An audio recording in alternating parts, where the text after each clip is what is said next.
What's up, people? I'm Gerald Prince Miller, and this platform was created to give a voice to the voiceless and to shed light on the injustices and constitutional violations that continue to occur across America. Our first interview is my uncle, Kenneth Supreme McGriff. He's here to talk about his documentary, The Supreme Truth, which exposes the conspiracy behind his federal trial where his rights were violated and he was targeted with trumped up, no pun intended, charges. Pray, before we get into the details of the case and the documentary itself, how does it finally feel to have people listening to what you've been saying about the RICO charge and the government's misuse of it? It is amazing how easily people will accept a lie without proof. But you can't offer proof without both sides of the story.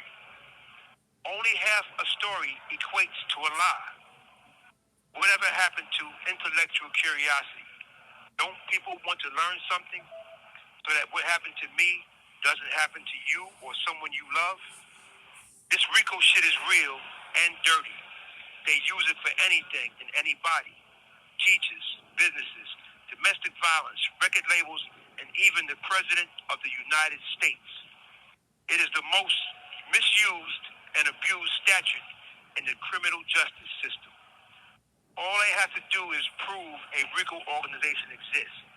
They just need people to say it exists, or, as in my case, get a habitual liar, a known perjurer like Terrence Terrell, and you can just make up a RICO organization out of thin air.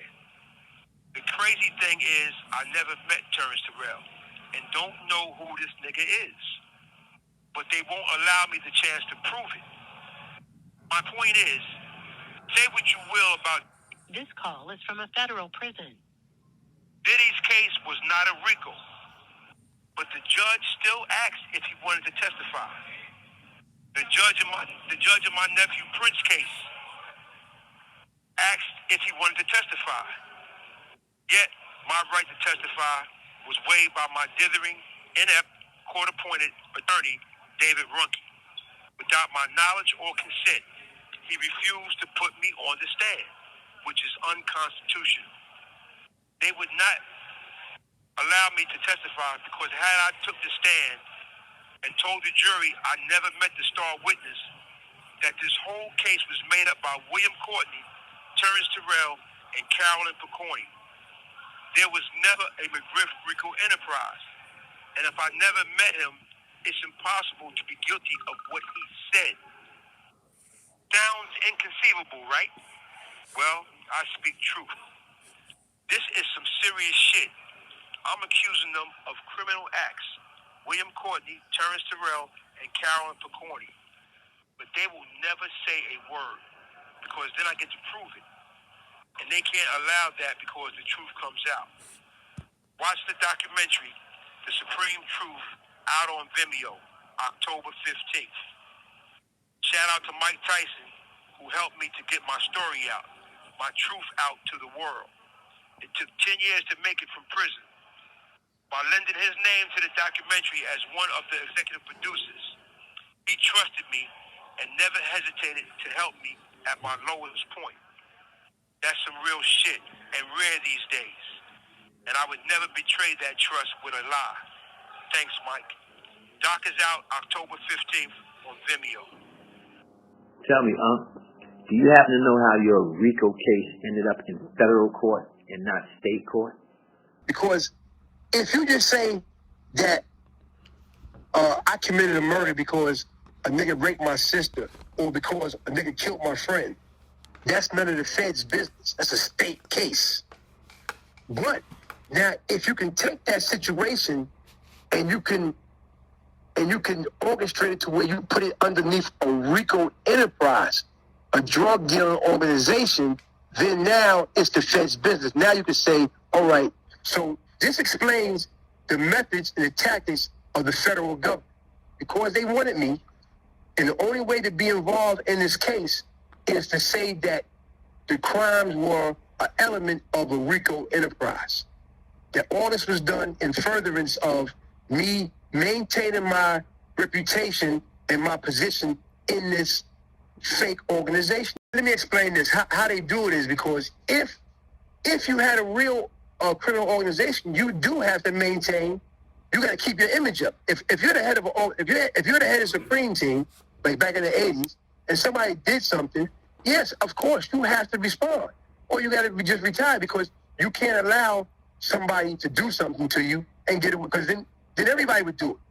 I mean, that's a simple premise. Their only problem is it never existed. It did not exist. They made it up in order to be able to prosecute it. So that's why they did it. That's their expertise, to stretch, to exaggerate, to make something that is not. They do that. They do that all the time. People don't understand how the historian Howard Zinn said, the first thing people have to learn is that the government lies all the time.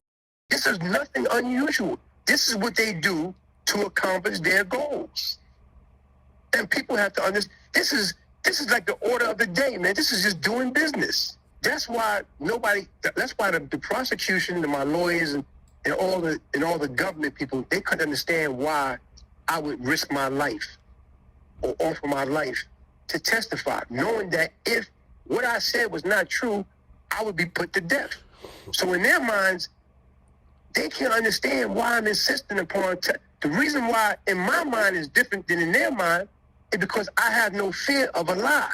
Why would I fear a lie if I don't fear the truth? So if I know the truth and I get on his stand and tell this jury, this whole case is bullshit. It's BS because I don't even know this nigga. So how can I be trying to maintain a position in an organization that does not exist? I don't even know this. This dude made up this chart with all these people, and I don't even know this motherfucker. Are you referring to the main informant in your case, Terrence Terrell? He got arrested on another case, a home invasion. And in the home invasion, they killed a man, a 70-something-year-old man, and he started making up stories. He had to get up out of that. He lied on the guys he got arrested with, testified against them, he perjured himself in their trial, and then he made up a story about me. And then he testified and perjured himself in my trial. That guy testified and perjured himself in about 3 or 4 different trials.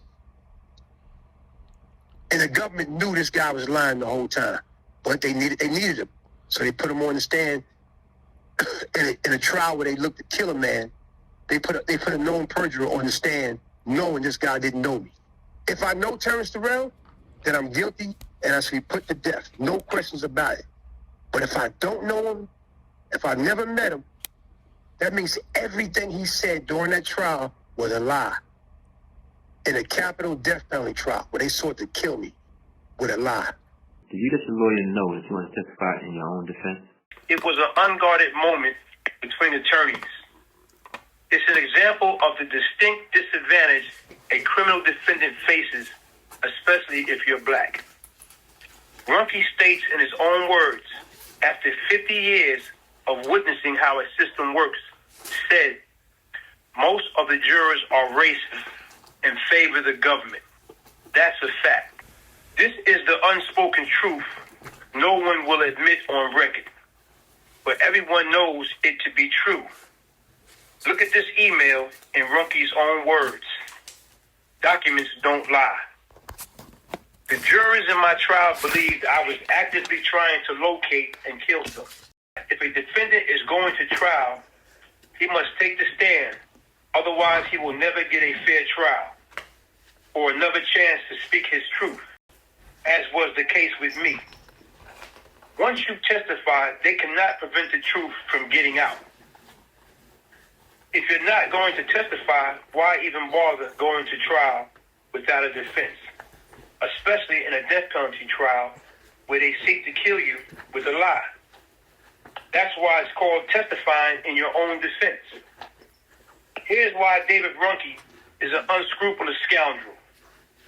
He knew from day one I strongly wanted and needed to testify.